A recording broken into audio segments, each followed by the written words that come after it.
Bonjour, bonjour chez vous, shalom. Nous sommes encore dans la joie d'être là dans la présence de Dieu.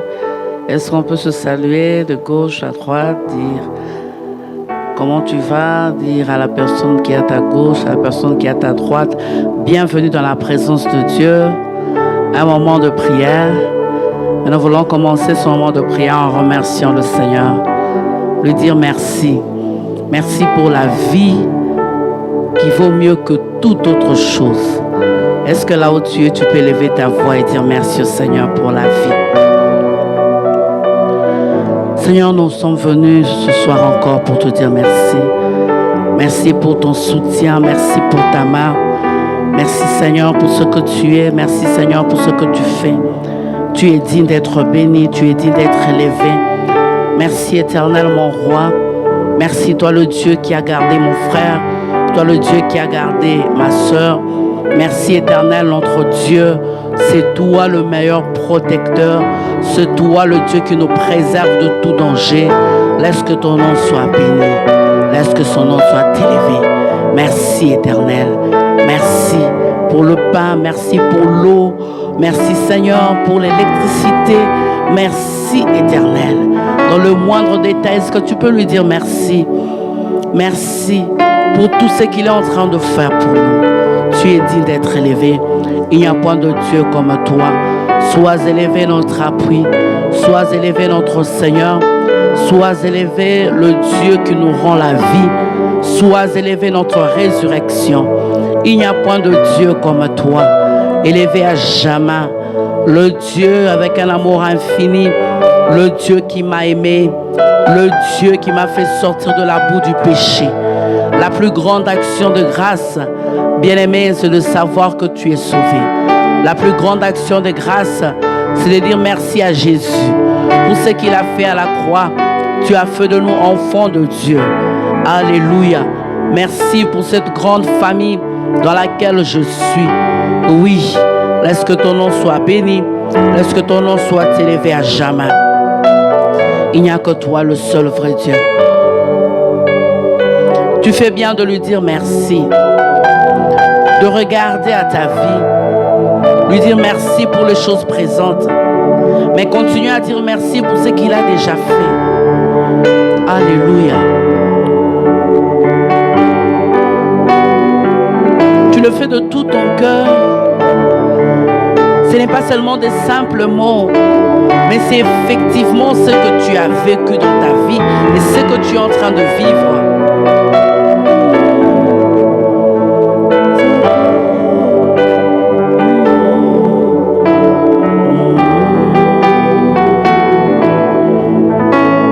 Gloire à ton nom éternel, notre roi.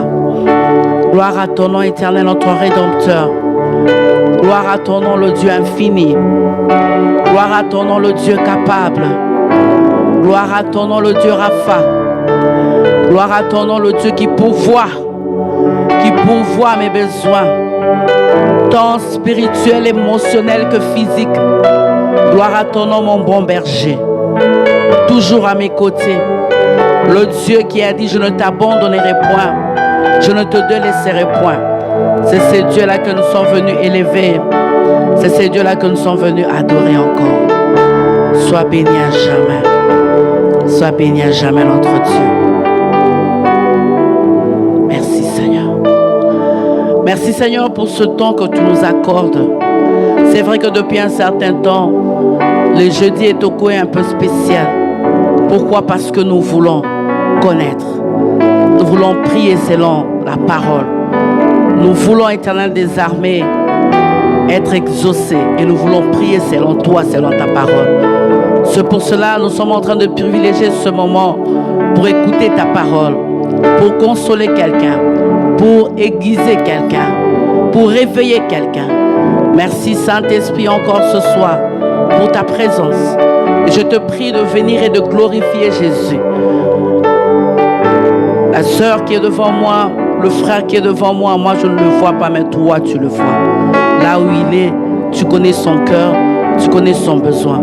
Je prie que cette parole rencontre le besoin de quelqu'un. Merci de le faire pour ta seule gloire. Au nom de Jésus. Amen. Est-ce qu'on peut acclamer?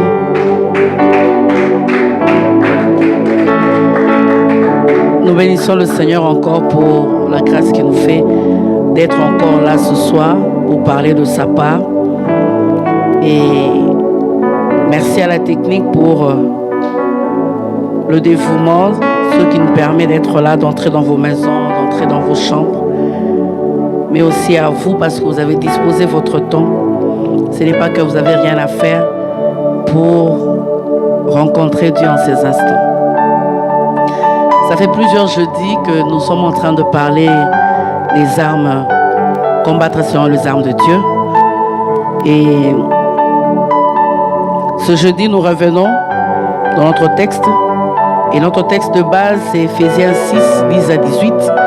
C'est donc sur ce texte-là que nous sommes en train de parler des armes de Dieu. Et aujourd'hui, je veux parler d'Éphésiens 6, le verset 14. La Bible dit, revêtez-vous de la cuirasse de la justice. Se revêtir de la cuirasse de la justice. La fois passée, nous avons parlé du bouclier de la foi. Mais le jeudi écoulé, nous avons fait la pratique, comment utiliser le bouclier de la foi.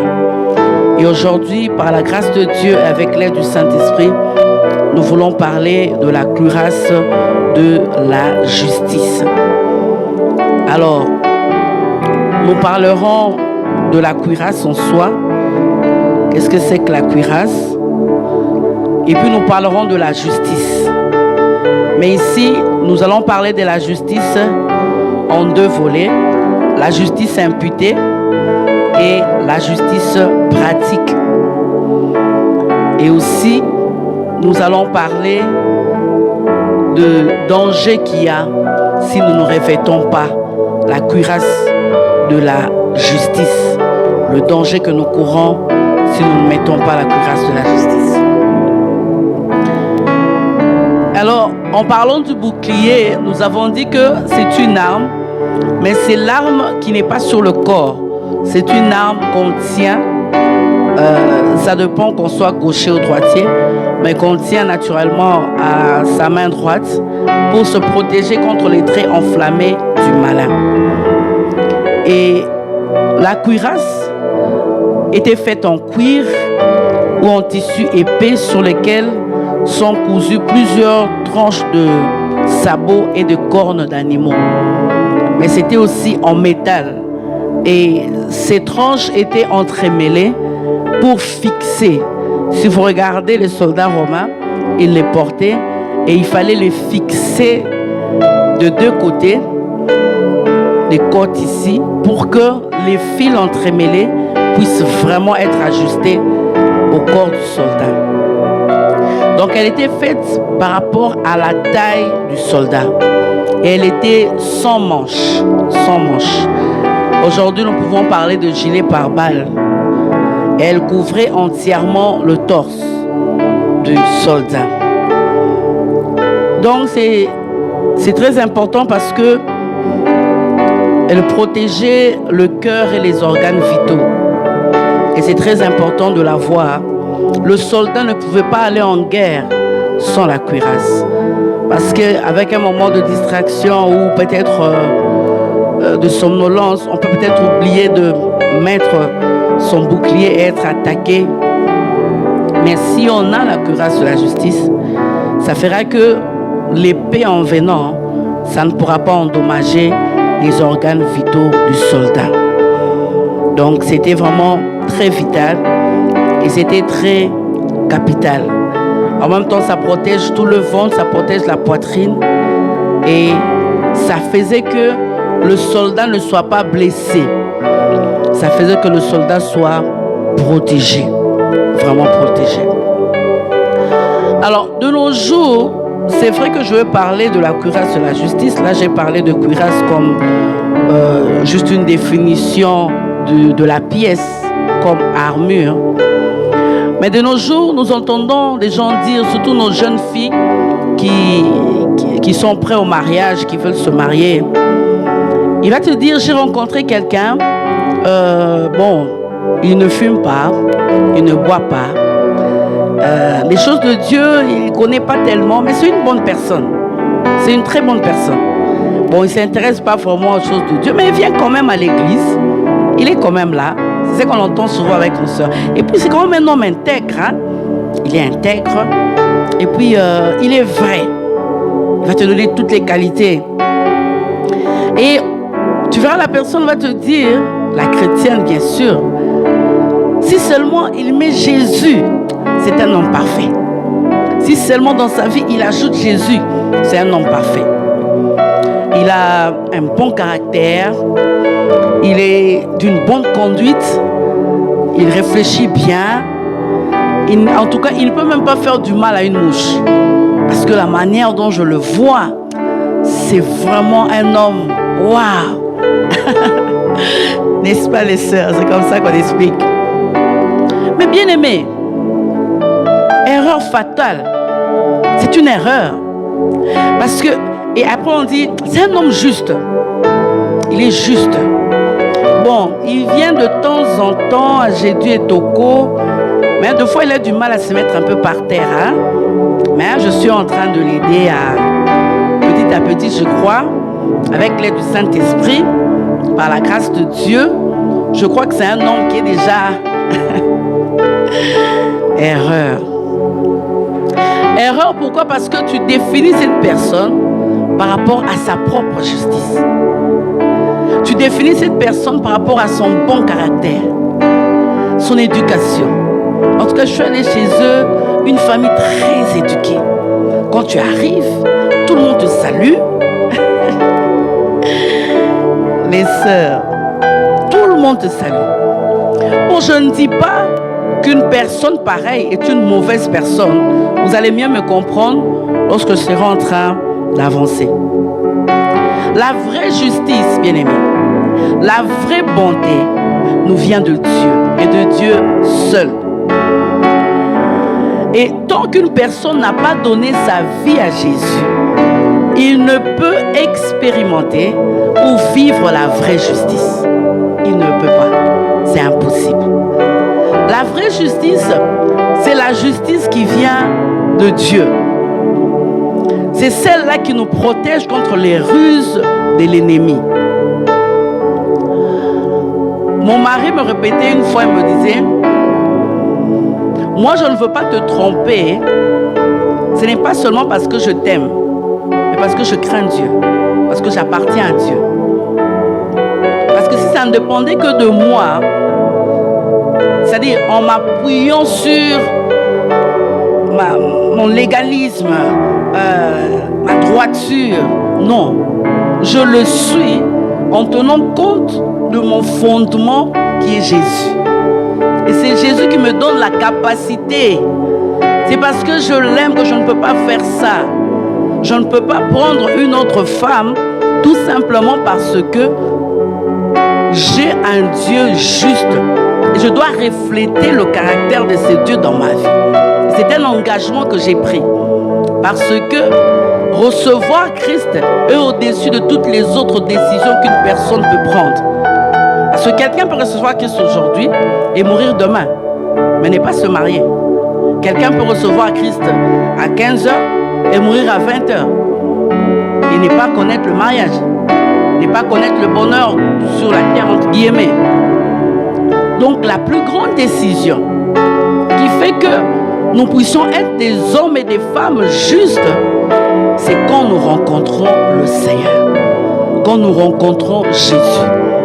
C'est pour cela, à cette sœur qui me donne toutes ces garanties par rapport à l'homme de sa vie, je lui dirais, la seule question que tu dois poser, est-ce que tu as reçu Jésus comme Seigneur et Sauveur?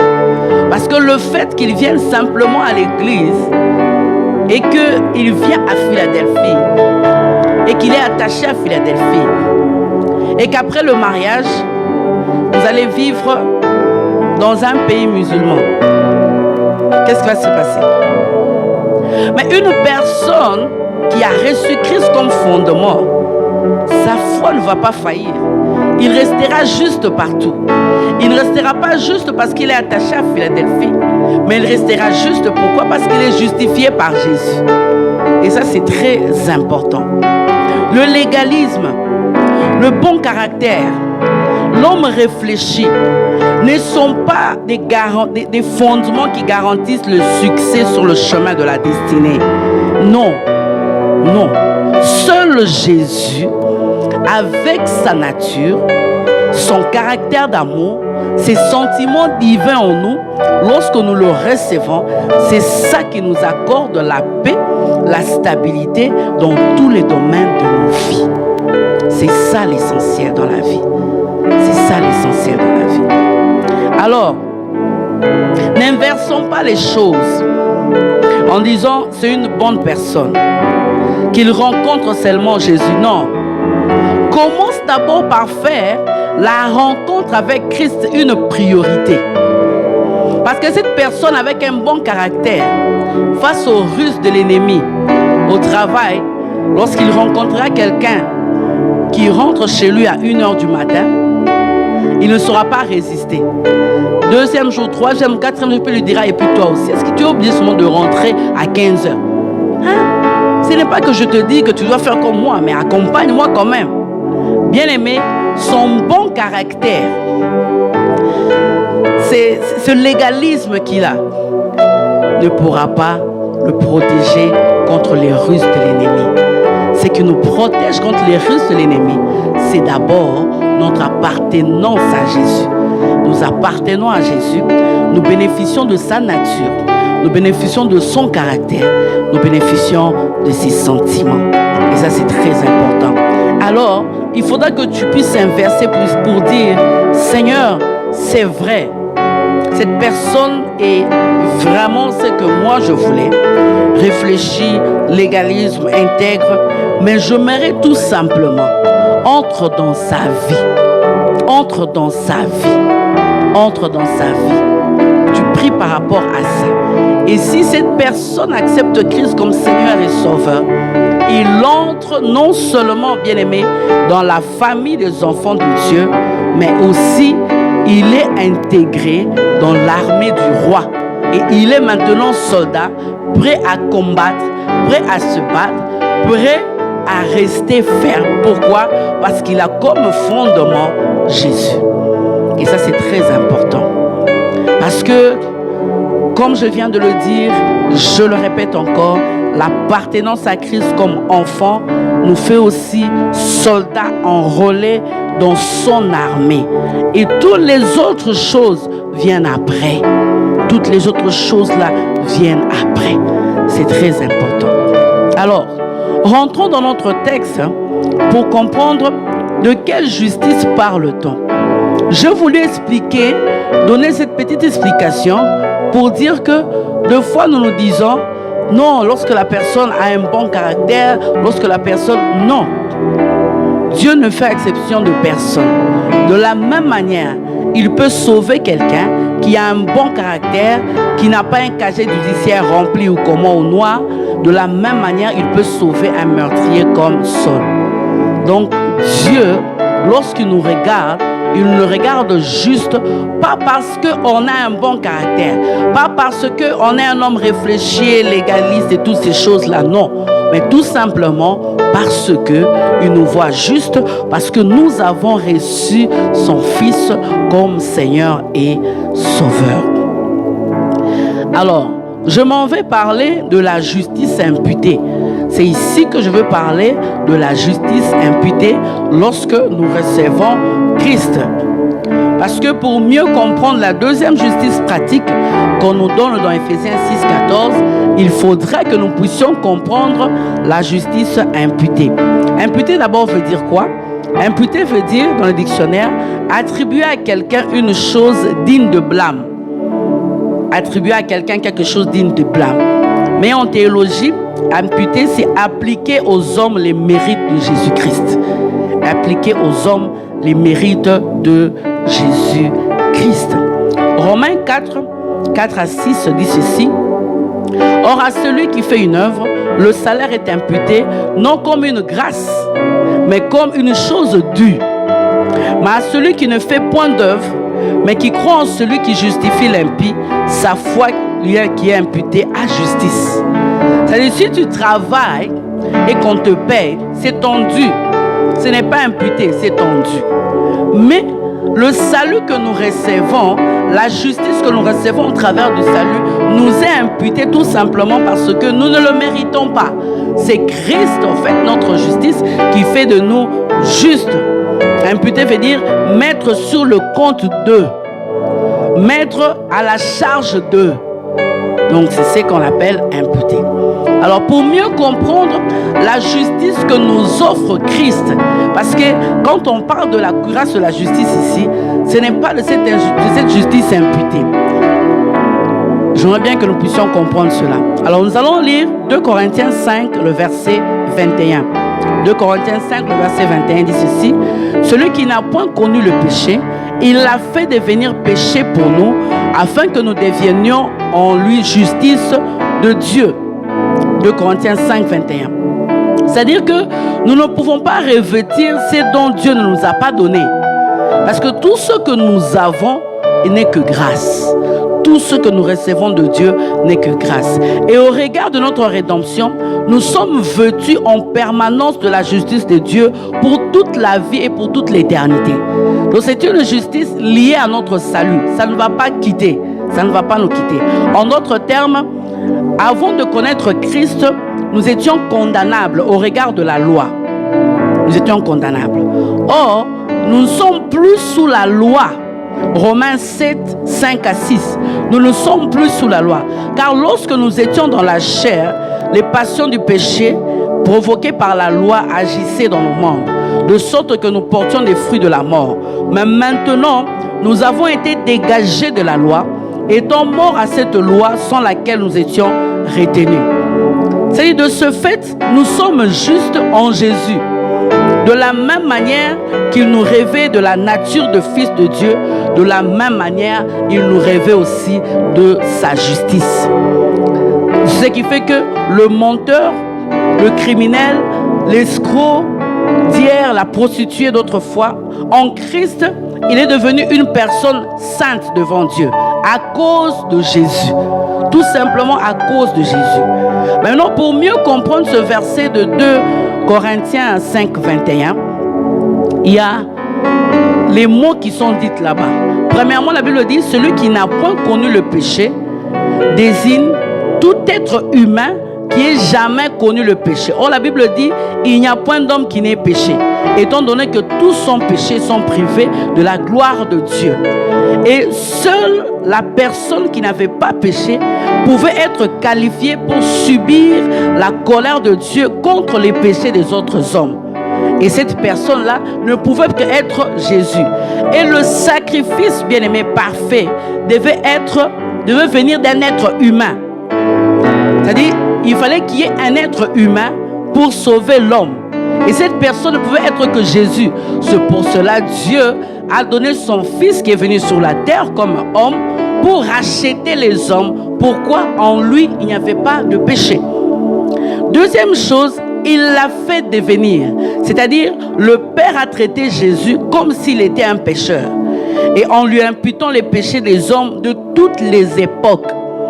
C'est-à-dire, la croix, elle reste authentique. Elle reste vraie. Année après année, peut dépendre le lieu là où tu te trouves.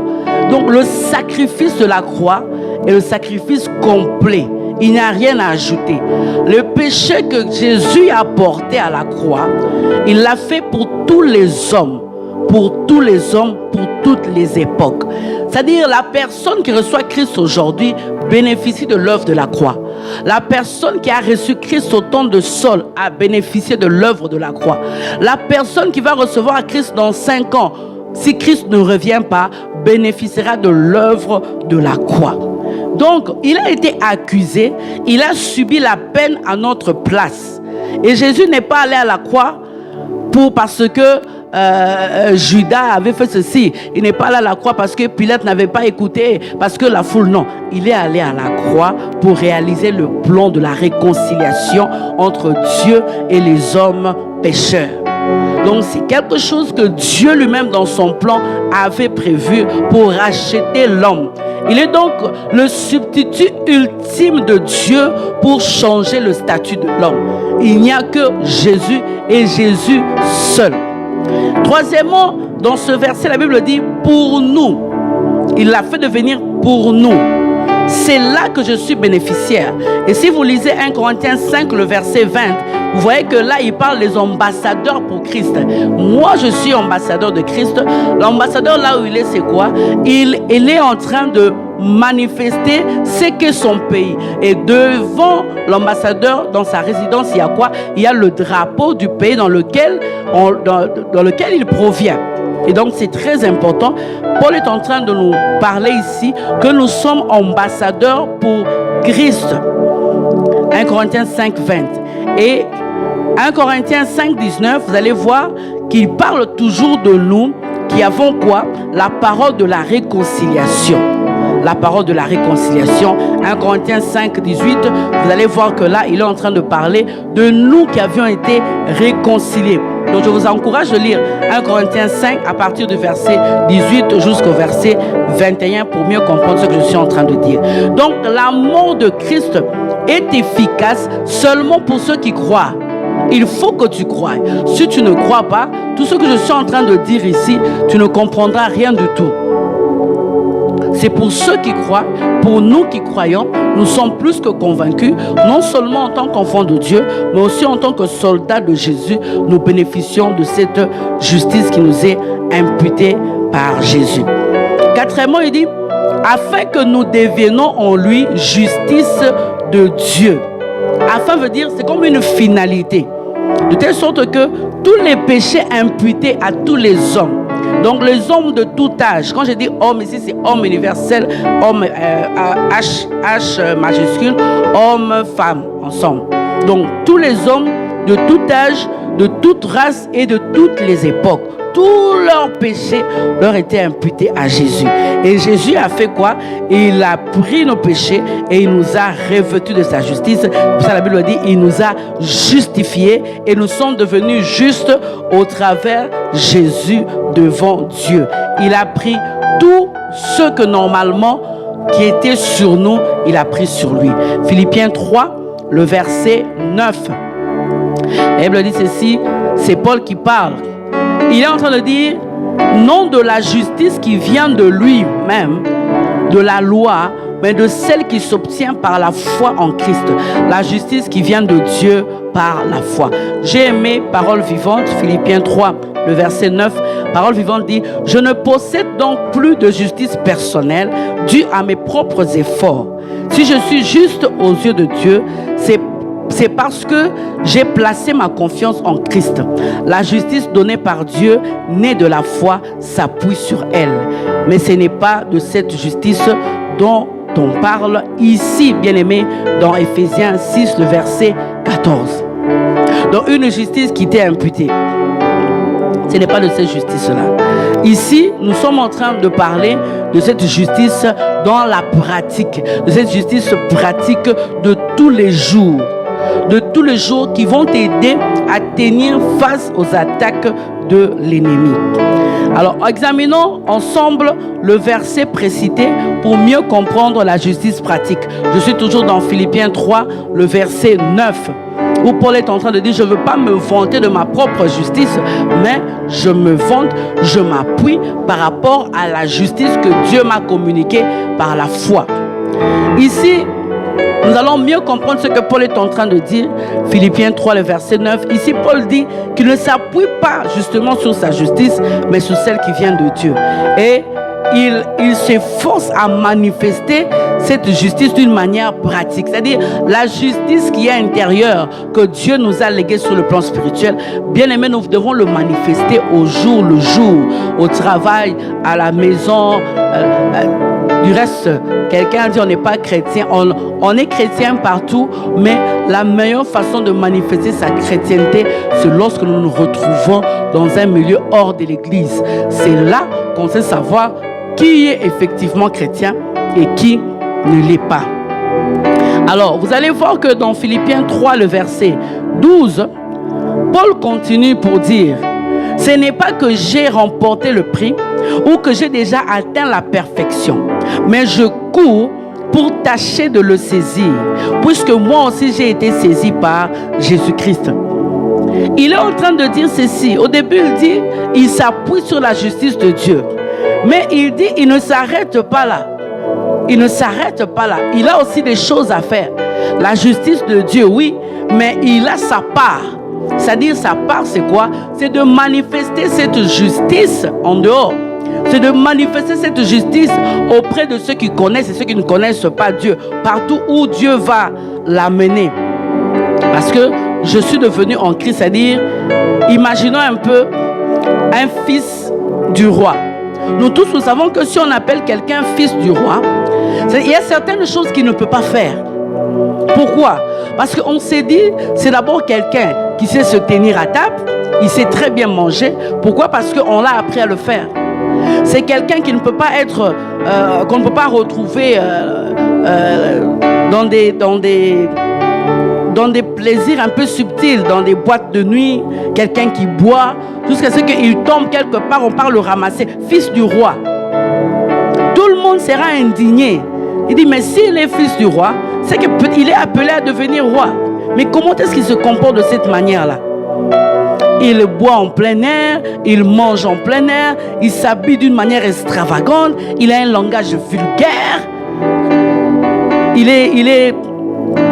Il ne reflète pas ce qu'il est réellement. C'est ce que Paul est en train de dire. Il veut courir pour remporter la victoire. Il veut faire des choses pour refléter cette justice qui est en lui. Cette justice de Dieu que Dieu lui a donnée. N'est-ce pas que nous tous, nous serons vraiment choqués pour dire que cet enfant, en tout cas, il ne reflète pas ce qu'il doit être. Comment il peut s'habiller comme ça? Comment il peut parler d'une manière vulgaire? Comment est-ce qu'il peut, en cours de route, il est en train de boire? Et puis on le voit avec des gens pas bien. Et ça sera quoi? Ça sera même une honte pour ses parents. Ça sera vraiment une honte même pour le roi. Mais bien aimé, nous avons aujourd'hui des chrétiens qui se sont arrêtés à la justice imputée. C'est-à-dire, je suis juste aux yeux de Dieu. Mais dans ta vie de tous les jours, au travail là où tu es, est-ce que tu le manifestes? C'est comme si cette cuirasse de la justice n'est pas très bien serrée. De ce côté-ci, il y a les fils qui pendent.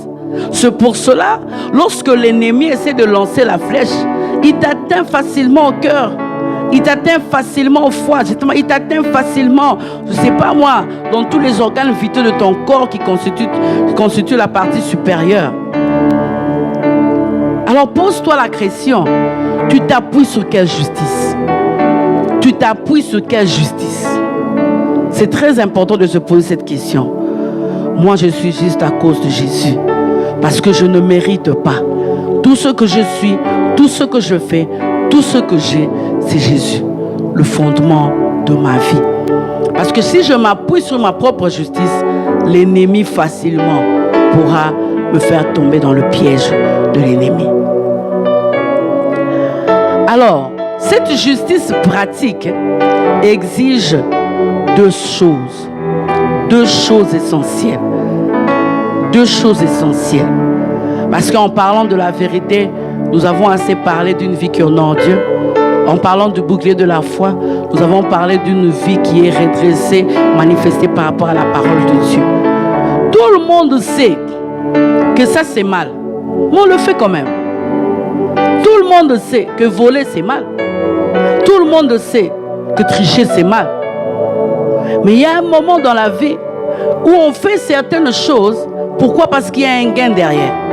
Pourquoi? Parce qu'on va essayer, on va gagner quelque chose de particulier. Qui ne connaît pas le mal? Qui ne connaît pas le mal? Qui ne connaît pas le mal? Alors, cette justice pratique, premièrement, exige une vie tous les jours dans l'obéissance à Dieu. Une vie d'obéissance à Dieu. Une vie d'obéissance à Dieu. Une fois, j'étais en train de prier, je demandais à Dieu certaines choses par rapport à ma vie spirituelle et par rapport à mon ministère. Alors, le Seigneur me faisait comprendre je parlais, mais j'avais comme l'impression que ma prière, je ne sais pas si ça vous est déjà arrivé, où tu as comme l'impression que bon, la prière frappe le plafond et puis je ne sentais pas trop. Mais au fond de moi-même, il y avait une voix, cette voix de l'esprit qui me disait, le miracle, toutes ces choses que tu cherches, est derrière l'obéissance. Tout ce que tu veux, c'est derrière l'obéissance. La réussite de ton appel est cachée derrière l'obéissance. C'est comme si l'obéissance est un cahier, on a écrit obéissance et on dit ouvre. Toi, tu ne veux pas ouvrir. Mais tu veux quand même réussir. Elle dit, mais je t'ai toujours dit d'ouvrir, de regarder ce qu'il y a là-dedans. Tu verras que le miracle que tu cherches, c'est derrière ton obéissance. Si tu es un chrétien qui obéit à Dieu, si tu es un chrétien qui obéit aux instructions que Dieu te donne, bien aimé, tu seras un chrétien victorieux. Parce que le Dieu qui te parle, qui t'oriente, la parole de Dieu qui est pour nous un fondement, bien aimé, c'est parce qu'il connaît tout. Il est partout. Il sait ce qui va arriver dans 5 ans, ce qui va arriver dans 10 ans. Quand le Saint-Esprit, les risques de l'ennemi sont venus dans ton cœur, tu commences à manifester beaucoup de haine, à faire des choses expressement, à ne même plus prier, vraiment. Et puis tu te laisses aller, bien-aimé, tu t'éloignes de Dieu. Tu ne peux plus écouter ce que Dieu va te dire. Et qu'est-ce qui va se passer? C'est l'égarement. Donc la désobéissance nous éloigne de Dieu. Ici, tout le monde sait, lorsque je parle de l'obéissance, tout le monde sait. 1 Samuel 15, le verset 22, la Bible dit, l'obéissance vaut mieux que les sacrifices. L'obéissance vaut mieux que les sacrifices. Aujourd'hui, nous avons des gens qui prient beaucoup, qui vont à la montagne chaque samedi, qui font des jeûnes de 3 jours à sec, mais beaucoup de haine dans le cœur. Nous avons des gens prêts à se coucher par terre pour chercher le mariage avec ce froid sur le carreau, pour chercher quelque chose de la part de Dieu, mais qui n'obéissent pas à ce que Dieu dit et qui se laissent entraîner. Bien-aimé, tu peux entrer dans plusieurs sacrifices alors que tu es déjà dans le piège de l'ennemi, alors que tu es déjà dans le ruse de l'ennemi. Dans ce moment de confinement, je pose la question à quelqu'un. Est-ce que tu es toujours ce chrétien obéissant? Est-ce que tu es toujours cette chrétienne obéissante? C'est la question que je te pose. Regarde ta vie et toi-même réponds à cette question. Nous voulons l'exaucement de prière. Lorsqu'on parle de jeudi et toko, nous voyons la prière. Et qui dit prière, dit exaucement. Mais bien aimé, regarde un peu dans ta vie. Est-ce que tu obéis à Dieu? Est-ce que tu manifestes la justice de Dieu? Et parlons de Christ. La Bible dit, verset 8, il a appris, bien qu'il fût fils, l'obéissance par les choses qu'il a souffertes. Il a obéi. Il a quitté le trône de gloire. Nous sommes de nos jours dans l'évangile de prospérité, dans l'évangile de gain. Et on a oublié. Et tout le monde, pour gagner, il est prêt à enlever cette cuirasse. Il est prêt à enlever cette cuirasse de la justice. Et il commence à faire comme tout le monde. Il ne manifeste plus les caractères de Dieu. Alors que je suis en train de parler, j'aimerais que tu te poses la question. D'ici là, nous allons nous revoir, bien-aimés. Mais dans quel état? Quel est l'état de ta chrétienté? Toi-même, avec ton Dieu, d'une manière individuelle, pas en tant qu'église. En tant qu'église, nous allons célébrer, nous allons chanter. Il y a des danses que les gens nous envoient sur les statues et tout ça, pour dire les 15, ce qui va se passer et tout. C'est bien bon. Mais essaie un peu de voir dans ta vie. Est-ce que cette cuirasse-là est bien maintenue? Est-ce que cette cuirasse-là est bien maintenue? Vous savez pourquoi les gens n'obéissent pas? Tout simplement parce qu'ils ne croient pas. Tout simplement parce qu'ils ne croient pas. Quelqu'un est en train de voler parce qu'il ne croit pas que Dieu est son bon berger et qu'il est capable de prendre soin de sa famille. Je referme la parenthèse. Deuxième chose qu'exige la justice pratique, non seulement vivre tous les jours dans l'obéissance, mais avoir une conscience sans reproche. Avoir une conscience sans reproche. Conscience, état de veille dans lequel on perçoit le déroulement de sa vie. Chacune de nous a une conscience. Est-ce qu'en ce moment ici, ta conscience est-elle chargée ou non? Et lorsqu'on voit conscience, nous voyons les cœurs, nous voyons l'émotion, nous voyons les sentiments. Ta conscience est-elle chargée? 1 Pierre 3, 15 à 16. 1 Pierre 3, 15 à 16. La Bible nous parle, ayant une bonne conscience. Et plus loin, il parle de votre bonne conduite en Christ. C'est un encouragement que Pierre est en train de faire. Avoir une bonne conscience et une bonne conduite en Christ. 2 Timothée 1, le verset 3. Dieu que je sers avec... C'est Paul qui exhorte Timothée. Dieu que je sers.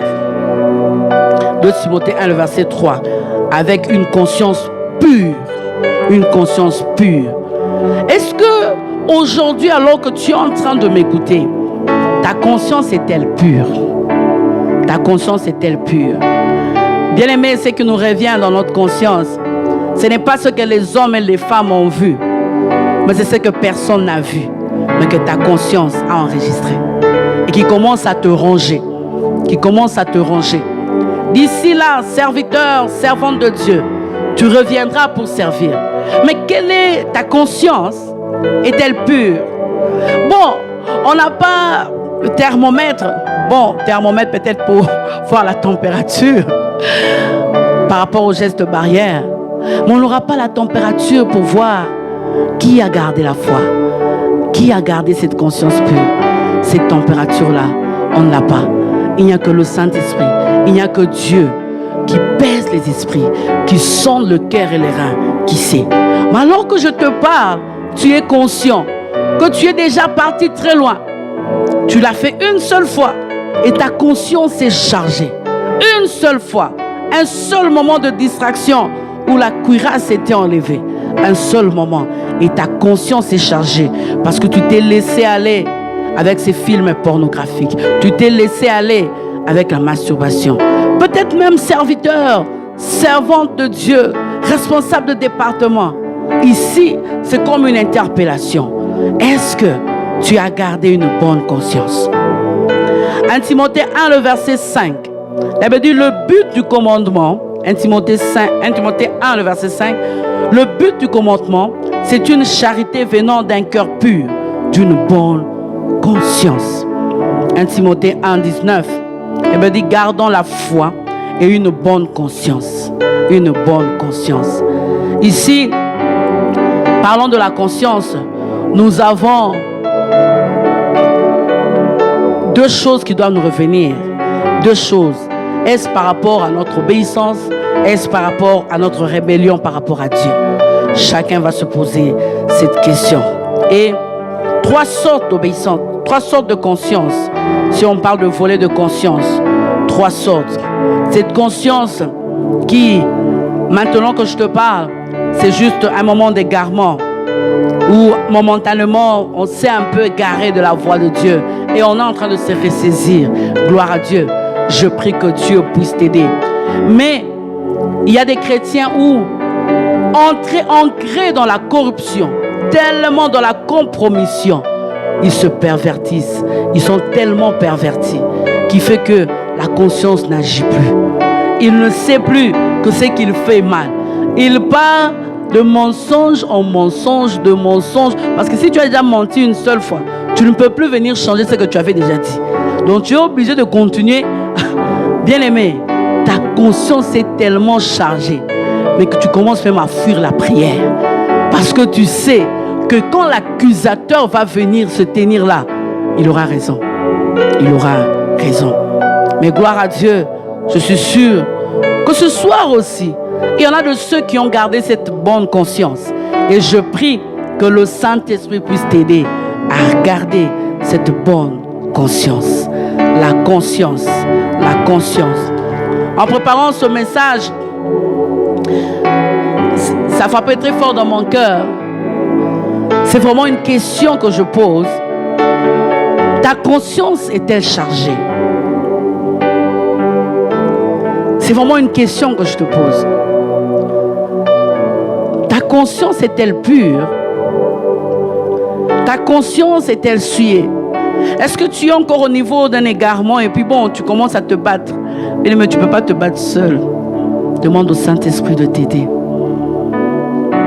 Vois l'homme de Dieu et parle. Décharge-toi. Parce que cela constitue un obstacle. Tu es déjà dans le ruse de l'ennemi. C'est pour cela quand tu te lèves, tu dis au nom de Jésus, rien ne se passe. Et l'ennemi est en train de rigoler parce qu'il t'a déjà pris au piège. J'ai aimé cette citation de Victor Hugo. Il dit, mieux vaut une conscience tranquille qu'une destinée prospère. J'aime mieux un bon sommeil qu'un bon lit. Je le répète, mieux vaut une conscience tranquille qu'une destinée prospère. J'aime mieux un bon sommeil qu'un bon lit. Bien-aimé, qu'est-ce que tu choisis? Une destinée prospère? On te voit rouler carrosse. Tu es par-ci, tu es par-là. Tu as le téléphone, je ne sais pas moi, X12K, je ne sais pas. Tu achètes un jet privé. Qu'est-ce que tu choisis? Un lit en or, ou quand tu dors, le lit, tu entres sous l'eau, il y a l'eau en bas, le lit est en or, ou quand tu dors, il y a une musique qui te berce. Tu peux avoir toutes ces choses. Mais si tu as une conscience chargée, tu ne pourras pas en jouir. Il te sera difficile de jouir de ces choses. Alors, la cuirasse de la justice fait partie en fait de ces trois armes essentielles. Vous allez voir que Paul, en citant les armes spirituelles, déjà en commençant dans Ephésiens 6, le verset 14, il parle de trois armes. Il parle de la ceinture, on en a déjà parlé. Il parle de la cuirasse et il parle des chaussures. Et c'est parmi les trois armes essentielles qui protègent le haut. Alors la ceinture, on en a déjà parlé, c'est l'état intérieur. La cuirasse, c'est la conduite pratique.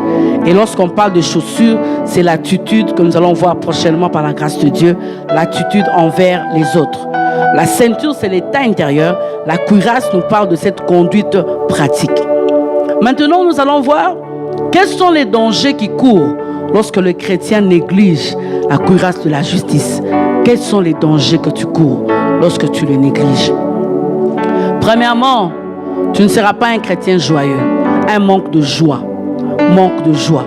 C'est-à-dire ce sentiment de bonheur et de satisfaction. Tu ne l'auras pas. Tu seras tout le temps aigri. Et c'est ça qui produit même la jalousie dans ton cœur. Lorsque tu vois les autres prospérer. Moi, je connais, ce sont les occultistes. Hein. Ce sont les occultistes. Moi, je ne crois pas. Tu ne crois plus. Lorsque tu vois un homme de Dieu faire des progrès, faire des miracles, les miracles comme ça existent encore. Moi, je ne crois pas. Mais les miracles existent. Et Dieu marche avec ceux-là qui ferment cette cuirasse de la justice. Tu n'auras plus de joie. Tu n'auras plus de joie. Tu n'auras plus cette satisfaction intérieure. Et ton cœur va être rempli d'inquiétude. Ton cœur va être rempli d'inquiétude. Dieu veut que notre joie puisse être une joie parfaite. 1 Jean 1, le verset 4. Que notre joie en tant que chrétien puisse être une joie parfaite. Et c'est une joie, bien aimée, liée du fait que nous appartenons à Dieu. Parce que ta joie est liée du fait que tu as reçu une somme d'argent. Lorsque tu n'auras plus cette somme d'argent, la joie va partir. La cuirasse de la justice. La cuirasse de la justice sans quoi, bien aimé, tu vas dans les inquiétudes. La joie vient du cœur. Quand le cœur n'est pas protégé, bien aimé, tu ne pourras pas servir avec joie. C'est pour cela qu'il y a des ouvriers aigris, tout le temps aigris. Même lorsqu'on lui fait une remarque fondée, c'est tout simplement parce que son cœur n'a plus de joie. Il ne sert plus avec joie. Il ne fait plus de choses avec joie. Il ne fait plus des choses vraiment avec beaucoup de joie. Et bien aimé, ça fait entrer la jalousie. Ça fait entrer beaucoup de choses en toi. Et tu commences à l'exprimer autrement. Tu commences à faire des choses autrement qui ne manifestent pas ta justice en Dieu. C'est vrai que les circonstances et les événements autour de nous nous bousculent. C'est vrai que l'extérieur les gens qui nous attaquent, les gens qui disent de mauvaises choses, toutes ces choses. C'est vrai que ça nous déstabilise un peu. Mais bien aimé, j'ai compris dans la petite expérience, je dis bien petite expérience dans la marche chrétienne, c'est que beaucoup de maux, beaucoup de problèmes que subissent les chrétiens viennent de leur manque de sainteté, de leur manque de justice. Il y a quelque part, la personne a failli, une conscience chargée, mais il continue quand même à servir, il continue quand même à faire. C'est pas normal. Beaucoup de choses viennent de nous-mêmes. Et bien aimé, aujourd'hui, on ne rêvait plus la cuirasse de la justice, mais nous sommes en train de revêtir la cuirasse du service. Que tout le monde nous voie, que je suis toujours là à 15h. On a dit 15h, moi je suis là à 14h30. On rêvait la cuirasse de la religion. On est saint. On ne met pas des bijoux. On s'habille d'une certaine manière. On a une certaine manière de s'habiller. On ne voit même pas nos pieds. On rêvait la cuirasse de double vie. Ici, je suis chrétien. Mais là-bas, dans la pratique, je ne le suis pas. Dans le travail, sur le plan professionnel, dans le milieu professionnel plutôt, c'est une autre personne. Cette cuirasse est partie. Lorsque les gens se mettent ensemble et ils disent, mon cher, comment tu vois l'autre là-bas? Comment le chef l'aime trop comme ça? C'est pas normal. Tu vois qu'il commence à prendre notre place. Ah, vous avez raison, hein? Moi, c'est un chrétien. Et vous commencez à fomenter des choses contre lui parce que le chef l'aime beaucoup.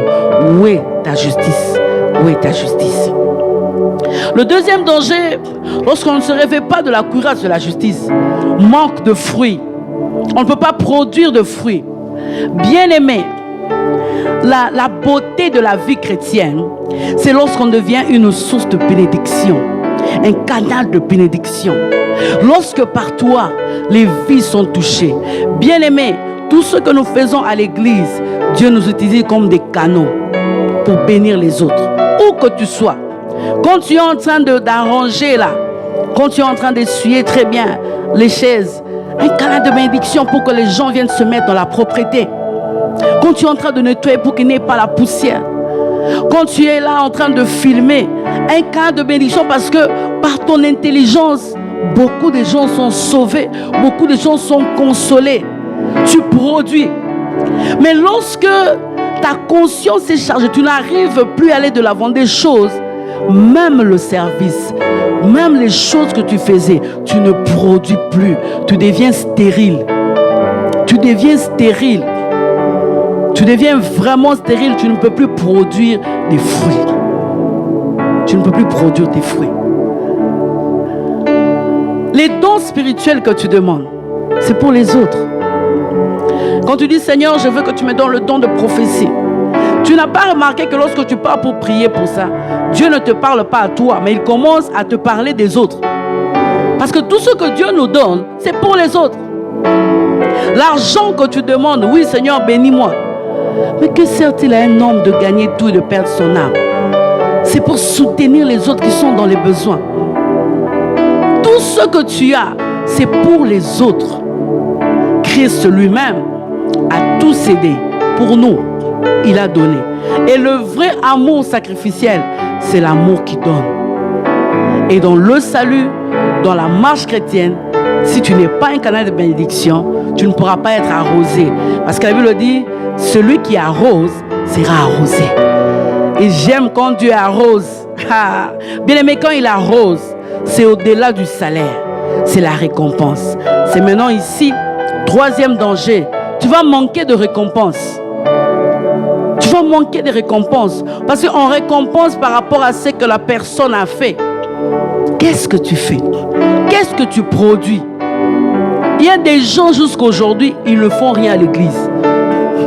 Oui, mais même au milieu professionnel, rien, on ne sent même pas sa chrétienté dominée, rien du tout. Là où tout le monde va à gauche, lui il est à gauche. Là où tout le monde va à droite, il va à droite. Rien qui manifeste le Dieu juste qu'il est en train de servir. Manque de récompense. Tu ne pourras pas être récompensé.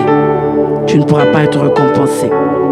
Ne pas mettre la cuirasse de la justice ne t'enlève pas le salut. Mais il y a des choses, des bénéfices liés au salut que tu ne peux pas avoir. Que tu ne peux pas avoir. Quatrième danger, manque d'honneur. Dieu, tu ne donnes pas à Dieu l'honneur qui lui est dû. Tu ne donnes pas à Dieu l'honneur qui lui est dû. L'exemple que je viens de donner de ce fils du roi. Il ne fait pas honneur du titre qu'a son père. Fils du roi quand même. Comment tu peux te comporter comme ça? Et Tite 2, le verset 10. Tite 2, le verset 10, je prends juste une partie. Faire honorer en tout la doctrine de Dieu, notre Sauveur. Bien-aimés, partout où nous sommes, nous devons honorer le Dieu que nous portons. Et notre manière de l'honorer, c'est de manifester ses caractères. Et une des caractères de Dieu, c'est un Dieu de justice. C'est un Dieu de justice. Ce que nous devons retenir, c'est que les attaques de l'ennemi ici visent ton cœur, siège des émotions, ta conscience. Je serai là à tout moment. Dis Saint-Esprit, moi je fais cette prière. Enlève les choses qui t'empêchent d'agir en moi. Ôte ces choses-là. Enlève ces choses qui t'empêchent d'agir en moi. La justice de Dieu est l'arme non seulement qui va te protéger, mais qui va aussi assurer ton maintien en tant qu'enfant de Dieu dans ta vie au quotidien. Parce que tu n'auras pas toujours des chrétiens autour de toi. Montre-moi cette entreprise où il n'y a que des chrétiens. Non. Tu entres dans un taxi, le taximène est qu'un chrétien. Moi, en tout cas, s'il n'est pas chrétien, je n'entre pas. Tu pars louer quelque part, en tout cas, cette personne-là, s'il n'est pas chrétien. Bien aimé, le Seigneur nous a appelés, il nous a choisis, il nous a établis dans un monde corrompu.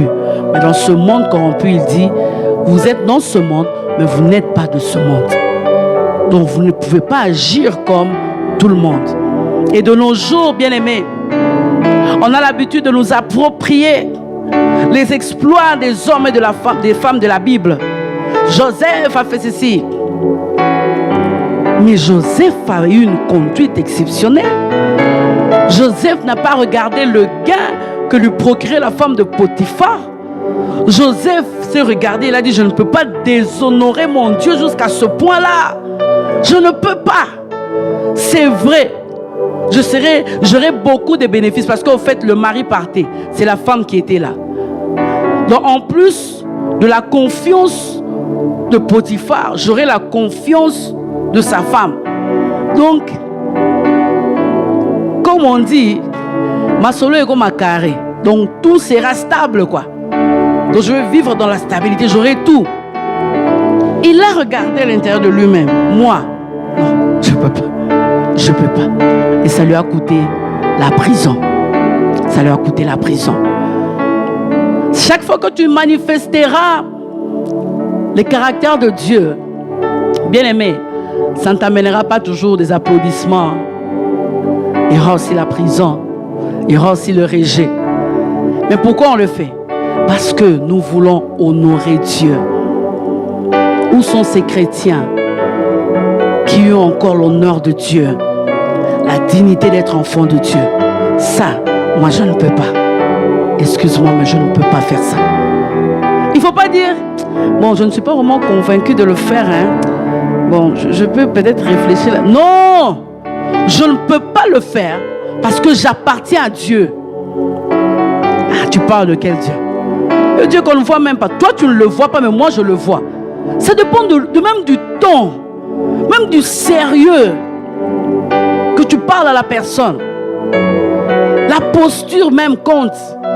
Je ne peux pas le faire. Écoute-moi bien. Pour rien au monde, hein, pour rien au monde, je ferai cela. Si je dois aller dormir dehors, j'accepte. Mais je ne peux pas déshonorer mon Dieu.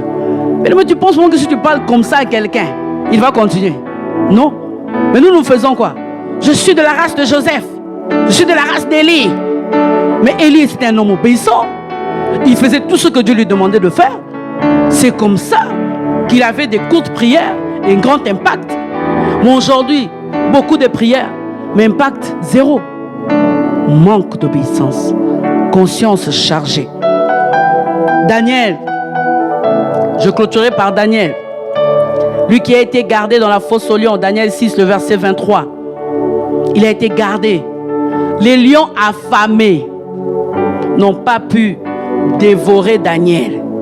Mais ce qui a constitué la force de Daniel, toi qui réclames d'être le Dieu de la race de Daniel, ce qui a fait que Daniel soit un homme exceptionnel, c'est son obéissance et sa communion à Dieu. C'est vrai qu'ici à 100%, Dieu le protecteur l'a protégé.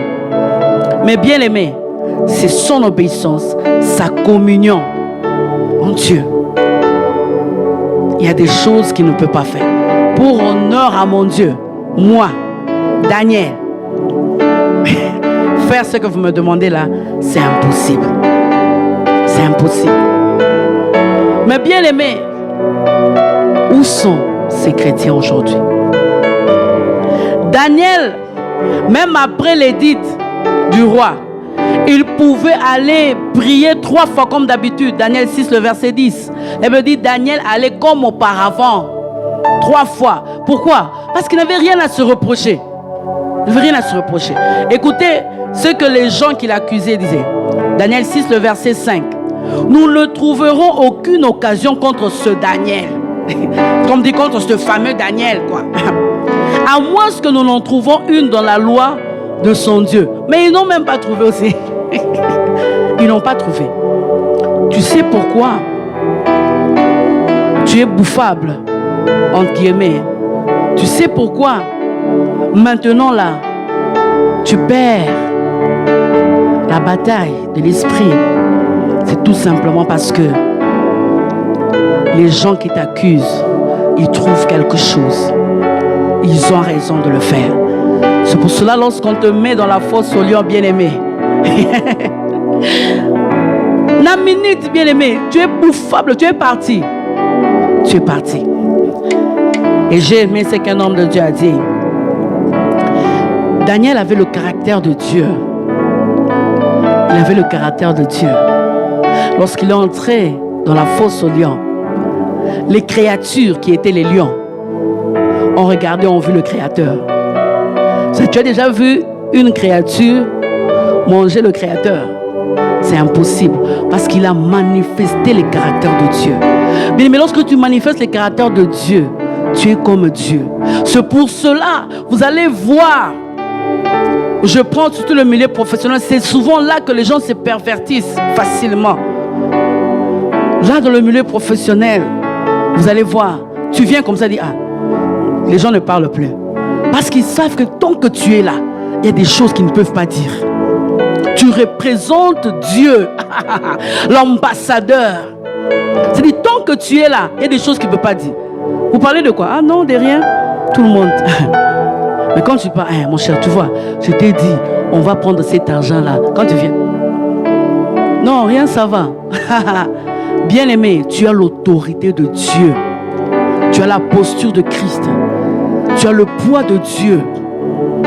C'est ce qui fait même que, sur le plan spirituel, tu portes le Shekinah de Dieu. Les démons, les autorités, les principautés ne peuvent pas résister. Pourquoi il y a toutes ces choses? Regarde ta vie. Est-ce que tout, on doit le mettre sur le compte des démons, sur le compte des... Il y a même des autres choses. Moi, le diable, quand il regarde, il dit, ça, c'est pas moi en tout cas. Là, moi, je ne suis pas là-bas. Tu chasses qui dans ta vie? Tu chasses qui dans ta vie? Bien-aimé, c'est possible d'être de la race de Daniel si on choisit de vivre dans l'obéissance à tout ce que Dieu nous dit et à sa parole. C'est possible. C'est possible. Cette race de Daniel, il y en a encore aujourd'hui. Il y en a. Et si tu es là, bien-aimé, et que tu sens vraiment que tu commences à être emporté, la cuirasse est partie. Même les gens qui te connaissaient avant commencent à dire, ah, mon cher, moi je ne te connaissais pas comme ça. Non, tu sais, bon, le monde change. Hein? Le monde change, on est là quoi. Donc Dieu nous soutient. Donc tu sens que même les gens qui te connaissaient, tu commences à s'étonner de certaines légèretés que tu commences à permettre dans ta vie. C'est ce qui fait que, bien aimé, tu commences à tomber. Les dons de l'esprit partis. Et il n'y a plus rien. Tu dors même au début tu dormais, même de minuit à 1h du matin, Dieu te parlait déjà. Tu avais des songes, tu avais des choses. Maintenant tu dors, confinement, tu dors de minuit à 13h. Les gens prennent le petit déjeuner à 13h. À 13h, rien. Dieu ne te parlait pas. Le confinement a changé les habitudes. 13h, il prend du thé. Il va manger peut-être à fête. Peut-être même il ne va même pas manger parce que bon, il s'ennuie et tout ça. Bien aimé, tu es soldat de Dieu. Tu es soldat de Jésus. Et si aujourd'hui, le Seigneur te faisait quitter de là où tu n'es plus à Philadelphie. Donc, une porte s'ouvre. Le 15, tu as dansé. Et le 16 plutôt, tu es venu, tu as dansé avec nous. Le 16 août ici. Et le 20, Dieu t'ouvre une porte. À la fin du mois, tu pars dans un pays où tu ne te retrouves pas. Bien-aimé, si tu n'as pas Jésus, si tu ne t'exerces pas ici, mais comment tu vas faire ailleurs? Comment tu vas faire ailleurs? Que faire? Deux choses, bien-aimé. Deux choses. Deux choses. Réparer s'il y a lieu. Réparer s'il y a lieu. Réparer. En prenant ce passage, le psaume 25, le verset 18, elle dit, vois ma misère et ma peine et pardonne tous mes péchés. Vois ma misère et ma peine et pardonne tous mes péchés. En réparant, on répare avec Dieu, mais on répare aussi avec les hommes. On répare aussi avec les hommes. Tu es conscient qu'effectivement, dans cette histoire-là, on a même eu à chasser cette personne, qu'en fait, le fautif, c'était toi. Et cette personne se retrouve dans la rue à cause de toi. Il te faut réparer. Tu n'as pas l'autre choix.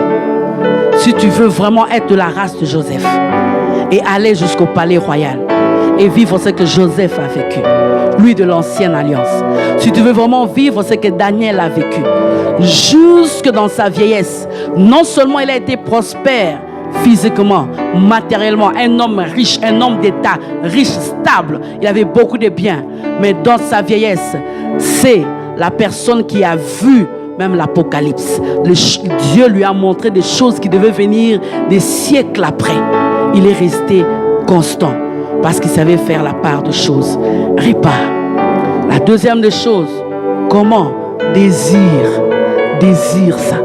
Dis à Dieu, je désire vivre selon toi. Je désire être juste, manifester ta justice. Alors que l'homme de Dieu vient pour t'aider à faire cette prière, pour t'aider à réparer, à renoncer à beaucoup de choses, j'aimerais que tu puisses le faire. S'il te plaît, bien-aimé, le faire. Le faire vraiment d'une manière particulière. Qu'est-ce que ce confinement t'a apporté? Qu'est-ce que tu as découvert? Ce confinement a apporté des bonnes choses, mais aussi des mauvaises choses. Bien-aimé, les temps sont mauvais, où l'ennemi a écarté beaucoup de gens loin de la face de Dieu. Ce soir est une soirée de réparation. De réparation. Que le Seigneur vous bénisse.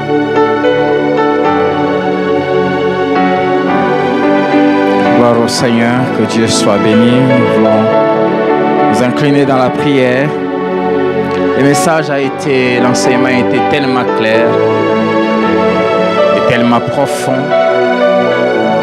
que je n'ai pas beaucoup de choses à dire, si ce n'est simplement évoquer cette parole de Dieu. Dieu dit, je prends plaisir à la justice qu'au sacrifice. Bien-aimé, tout chrétien, qu'il soit conscient ou pas, est engagé dans l'armée de Dieu et devient la cible à battre du diable et de tout son royaume. Nous sommes en guerre. En guerre contre les diables, les démons et toutes ces forces du mal qui s'opposent à Christ, à son Église et à la destinée glorieuse qui nous attend. Même si tu es païen, le diable n'aime pas l'homme parce que l'homme a été fait à l'image de Dieu, chrétien ou pas. Et surtout si tu es enfant de Dieu. Et aller s'engager dans ces combats sans cuirasse, c'est s'exposer à être détruit. Et vite. Plusieurs ont été détruits parce qu'ils se sont débarrassés de la cuirasse, de la justice. Ils ont refusé de marcher dans la droiture, dans l'intégrité, dans la vérité. Être correct. Vivre avec ce qu'ils ont. Ils se sont livrés dans les magouilles, dans l'injustice, dans des faussetés. Et l'ennemi les a achevés. Il a éteint les feux de Dieu qui étaient dans leur cœur. Qu'est-ce qu'il faut faire ce soir? Il faut simplement se repentir. C'est tout.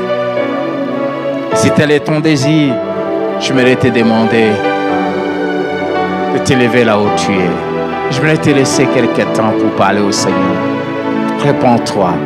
Demande pardon au Seigneur.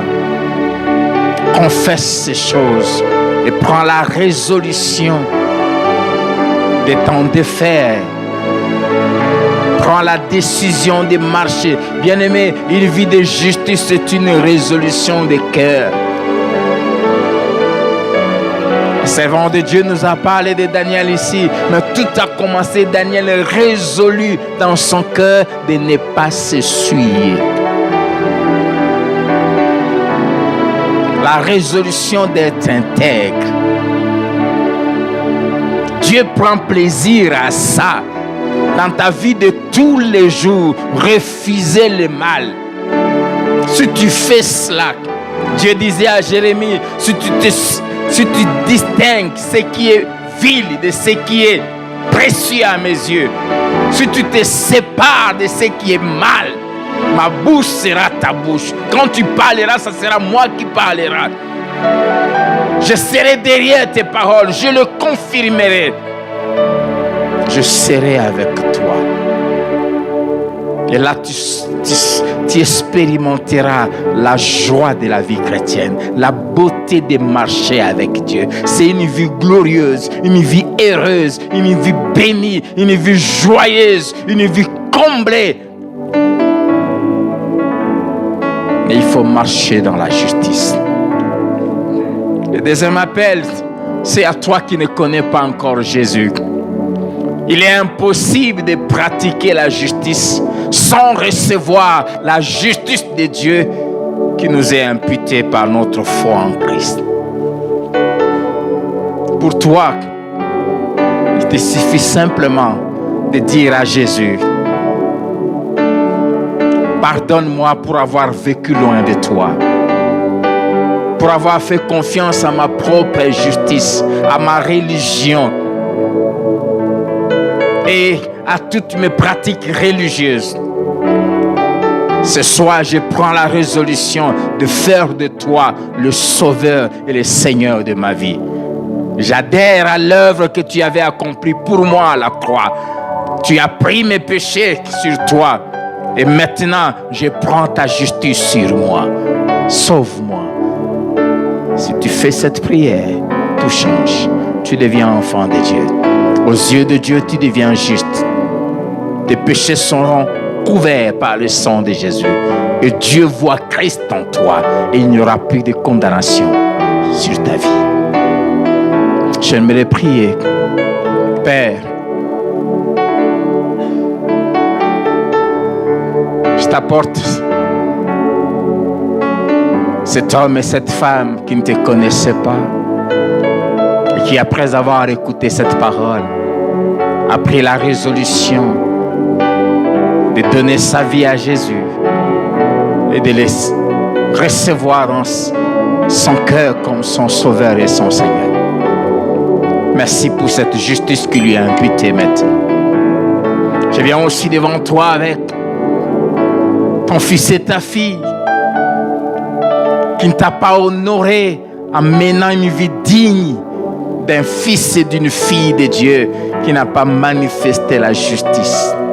dans sa vie de tous les jours. Seigneur, tu as entendu sa prière, sa confession. Il s'est humilié. Que la cuirasse de la justice lui soit revêtue encore au nom de Jésus. Et que cette résolution qu'il a prise, Père, que ta fille a prise de marcher dans la justice. Saint-Esprit, donne-lui la capacité de tenir ferme. Car cela est possible. Tu ne pouvais pas nous demander de vivre et de marcher dans la justice si tu ne nous avais pas donné la capacité de le faire. Merci, Saint-Esprit.